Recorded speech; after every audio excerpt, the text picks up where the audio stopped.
Clint didn't raise his voice. He didn't argue. He didn't defend himself. He simply stood up from his chair. It was 1995. The Arizona desert. Day 12 of a 40-day shoot for a western that would later be forgotten by most but remembered forever by everyone who was there that afternoon. The temperature was pushing 104 degrees. The crew had been setting up the same shot since dawn, a complex sequence involving horses, stunt work, and precise timing with the late afternoon light. They had maybe 90 minutes of usable sun left. Clint Eastwood sat in his director's chair, worn canvas and weathered wood, studying the shot list. He was 65 years old. He'd been making films for over 40 years. He knew exactly how much time they had and exactly what they needed to accomplish before losing the light. A man in an expensive suit walked onto the set. His name was David Rothman. Executive producer. Studio representative. The man who controlled the money. He'd flown in from Los Angeles that morning, spent 3 hours in an air-conditioned trailer reviewing budget reports, and had decided it was time to take control of the production. He walked directly to where Clint sat, his Italian leather shoes collecting dust with each step. "We need to talk," Rothman said. "Not a request. A demand?" Clint looked up slowly. Said nothing. "You're 3 days behind schedule," Rothman continued, pulling papers from a leather portfolio. "And 12% over budget. That's unacceptable. I'm here to fix this." The crew nearby had gone quiet. Camera operators pretended to check their equipment. The script supervisor suddenly found her notes fascinating. Everyone knew what was happening. Everyone had seen this before on other productions. Studio executive arrives. Director gets yelled at. Chaos ensues. But they'd never seen it happen to Clint Eastwood. "Starting tomorrow," Rothman said, "we're cutting 2 pages per day from the script. We're reducing the stunt budget by 30%. And we're wrapping principal photography 4 days early. Non-negotiable." Clint still hadn't spoken. He was looking at Rothman the way a man looks at weather rolling in from a distance, acknowledging its existence without reacting to it. "Are you listening to me?" Rothman's voice rose slightly. "I'm trying to save this production. You're burning through money like. We're losing the light," Clint said quietly. His first words. 5 syllables. Then he turned back to his shot list. Rothman's face reddened. "Excuse me? I just flew 600 miles to." "You're standing in my key light," Clint said, not looking up. "And you're wasting my crew's time." The temperature on that set had nothing to do with the Arizona sun anymore. Clint didn't raise his voice. He didn't have to. Rothman stepped closer, lowering his voice but sharpening its edge. "Let me be very clear, Eastwood. You work for the studio. I represent the studio. Which means you work for me. And I'm telling you, not asking you, that things are going to change on this production starting right now." Clint set down his shot list. He looked at his watch. Then he looked at his assistant director, a woman named Sarah who'd worked with him on 4 previous films. "Sarah," Clint said calmly, "how many crew members do we have on set right now?" Sarah glanced around quickly. 63, including cast." "And how long have they been here today?" "Since 5 a.m. 11 hours. Clint nodded. He stood up from his chair slowly. Not aggressively. Just standing. Taking his time. Every movement deliberate. He was 6'4". Rothman was 5'9". "Mr. Rothman," Clint said, his voice barely above a conversational level but somehow carrying across the entire set. "These 63 people have been working since before sunrise.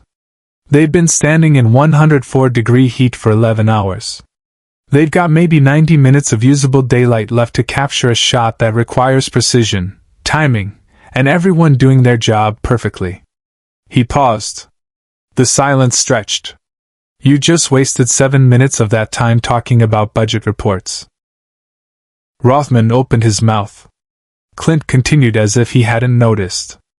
You flew here from Los Angeles. In air conditioning. You spent the morning in a trailer.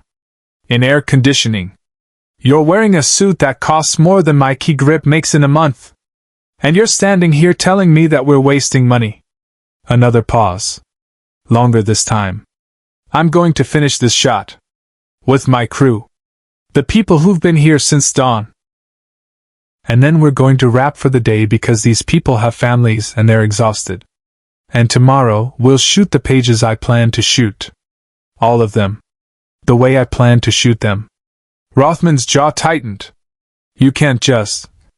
And you, Clint said, his voice still quiet but carrying absolute finality, are going to get back in your rental car. Drive back to Phoenix. Fly back to Los Angeles. And the next time you want to visit my set, you're going to call ahead. You're going to ask if it's convenient. And you're going to respect that when I'm shooting, I'm working. And when I'm working, everyone here is working. And we don't stop working to have conversations about budget spreadsheets. The entire set was frozen. 63 people holding their breath. Rothman's face had gone from red to white. I have the authority to shut down this production. Yes, Clint said simply. You do. He picked up his script and turned to his cinematographer. Jack, are we ready? Standing by, Jack said quietly. Clint looked back at Rothman one more time. You can shut down the production. That's your choice. But while we're still shooting, this is my set. These are my people. And their time is worth more than your budget report. Then Clint walked past Rothman toward the camera setup, his boots crunching on the desert sand, leaving the executive standing alone in the middle of the set. Subscribe and leave a comment. Because the most important part of this story is still unfolding. What happened next became legend. Not because it was dramatic. Not because there was a confrontation or an argument or a resolution. But because of what didn't happen. Rothman stood there for maybe 10 seconds. Everyone watching could see him calculating. The power he had. The power Clint had. The cost of shutting down a production versus the cost of walking away from this moment with his authority intact. He chose wrong. This isn't over, Rothman said, his voice trying for authority and landing somewhere near desperation. Clint didn't turn around. Didn't acknowledge the comment. He was already conferring with his cinematographer about the shot, pointing at the horizon, discussing the angle of the sun. Rothman walked off the set. His rental car left 20 minutes later, trailing dust on the access road back to the highway. The crew worked in absolute silence for the next hour. Not the uncomfortable silence of tension. The focused silence of professionals who just witnessed something important and understood that the best way to honor it was to do their jobs perfectly. They got the shot. First take. The light was exactly right. The timing was flawless. The horses hit their marks. The stunt work was clean. When Clint called wrap, the crew didn't immediately pack up. They stood there for a moment, looking at each other, understanding something had shifted. Sarah, the assistant director, walked over to Clint as he reviewed the footage on the monitor. That was something, she said quietly. Clint didn't look up from the screen. That was nothing. That was a man who forgot that filmmaking is about people, not spreadsheets. And when you forget that, you don't belong on a set. Away from the cameras, Clint made a choice no one expected. That evening, Clint called the studio head directly. Not to complain. Not to demand Rothman be removed. But to explain something the executive clearly didn't understand. Your man came to my set today and disrespected my crew, Clint said. Not me. My crew. The people who've been working 12-hour days in the desert heat to make your movie. He treated them like numbers on a budget report. That's not how I work. That's not how anyone should work. The studio head, a woman named Margaret who'd greenlit 3 of Clint's previous films, listened. I'll finish this film on time and on budget, Clint continued. The same way I've finished every film I've ever directed. But I need you to understand something. When someone comes to my set and wastes 7 minutes of my crew's time to talk about money, They're not saving the production. They're disrespecting 63 people who are doing their jobs. And I won't tolerate that." There was a pause on the other end of the line. "Rothman won't be returning to the set," Margaret said finally. "I didn't ask for that," Clint said. "I know you didn't. But that's what's happening. Because you're right. And because I should have known better than to send someone who doesn't understand how you work." The film wrapped 4 days early. Under budget. Every scene Clint had planned to shoot was in the final cut. Rothman was transferred to a different department. One that didn't involve production oversight. What followed stayed with everyone who witnessed it, forever. 3 years later, Clint was directing another film. Different studio, different project, but several crew members from that Arizona desert shoot were working on it. On the first day, before the first shot, Clint gathered the entire crew, 120 people, in a circle. "I want to establish something from the beginning," he said. "We're here to make a film. That's our job. But we're also here as people. With families. With lives outside this set. And I want everyone to understand that I value your time. I value your expertise. I value your presence here. So when I ask you to work 12-hour days, it's because the work demands it. Not because I don't respect you. Not because I see you as a line item in a budget. But because we're all in this together, making something that matters." He paused, scanning the faces around him. "If anyone ever comes onto this set, executive, producer, anyone, and treats you as anything less than the professionals you are, I want you to tell me. Immediately.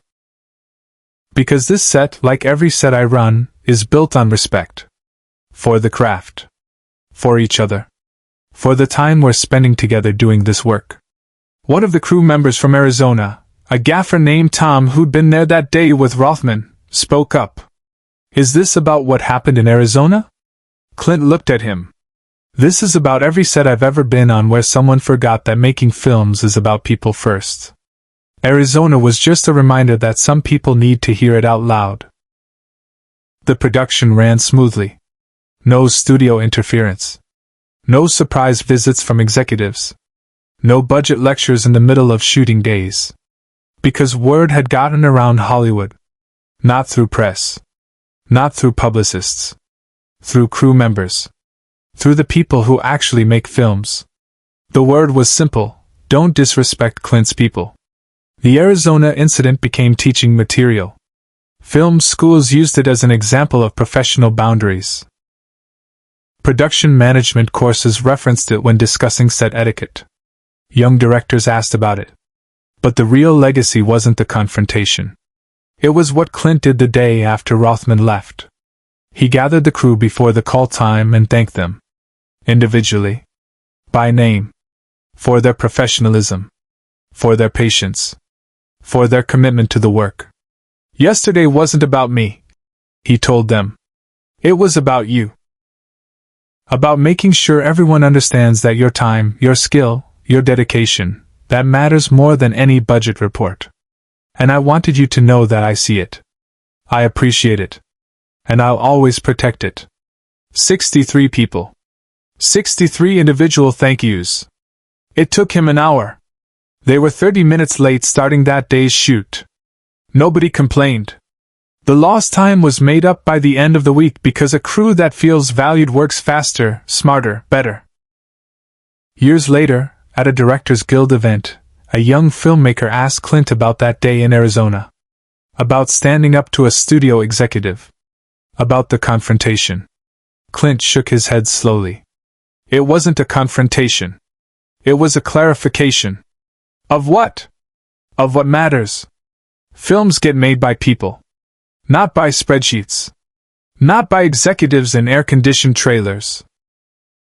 By gaffers and grips and camera operators who get up before dawn and stand in the heat and do their jobs with precision and pride. When you disrespect those people, you're not saving money. You're destroying the foundation of everything we do. He paused, that familiar Eastwood pause that said more than words.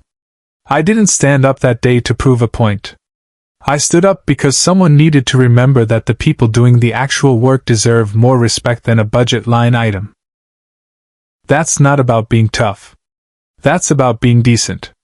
Share and subscribe. Some stories deserve to be remembered. The director's chair from that Arizona set sits in Clint's home office today. Worn canvas. Weathered wood. He's never replaced it.